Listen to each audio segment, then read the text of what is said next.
New polling shows Nikki Haley could have a better chance at beating Joe Biden in the general election than Donald Trump. A survey of registered voters shows Haley leads President Biden by 16 points in a hypothetical matchup in November, 58% to 42%. The same poll shows Trump leading Biden by just 2 points in a hypothetical matchup, 51 to 49, and that's within the margin of error. And with the primary in her home state just days away, Nikki Haley appears to be doing some damage control. She clarified her stance on that Alabama Supreme Court IVF ruling last night on CNN. The former governor said she disagrees with the decision, but she does view embryos as babies. For more on this, I want to bring in CBS News campaign reporter Nidia Cavazos. So, Nidia, Nikki Haley has presented herself as more progressive on thoughts about abortion than her Republican contender, Donald Trump.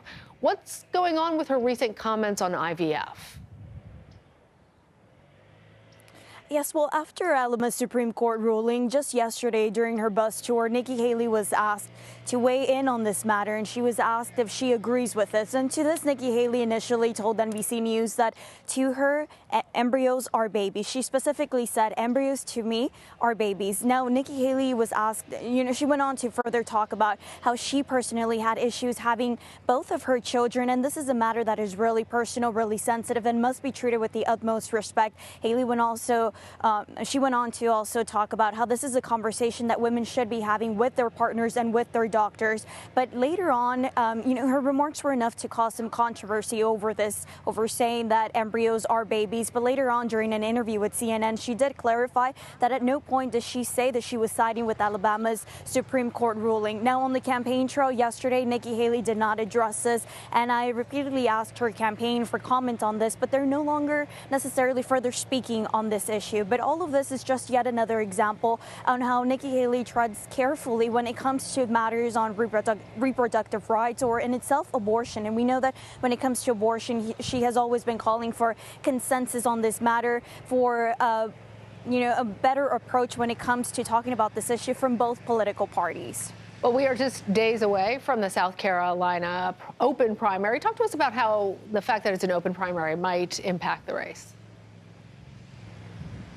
Well, when it comes to South Carolina, as you mentioned, it is an open primary state, and this means that with the upcoming Republican primary, really anyone can vote so long as they're registered voters and so long as they haven't already participated in the Democratic primary. And so now when it comes to the Democratic primary, just a couple of weeks ago, we know that only 4% of the total registered voters here in South Carolina actually participated. So it is possible that many people just simply chose to sit this one out and to participate in the Republican primary this Saturday. Now, when it comes to Nikki Haley, this is an opportunity for her to pull in some support, pull in the independents, some of the Democratic voters that may have chosen to sit this one out just out of dissatisfaction with their own political party. So, and her campaign has actually said that when it comes to open primaries or semi-open primaries, this is a factor that can play in to their favor.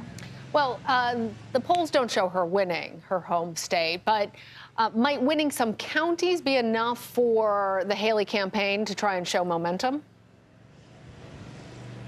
When it comes to this Saturday, Nikki Haley has been saying that she expects this to be a close race. This was her last, her last answer when she was questioned on what she's expecting for Saturday.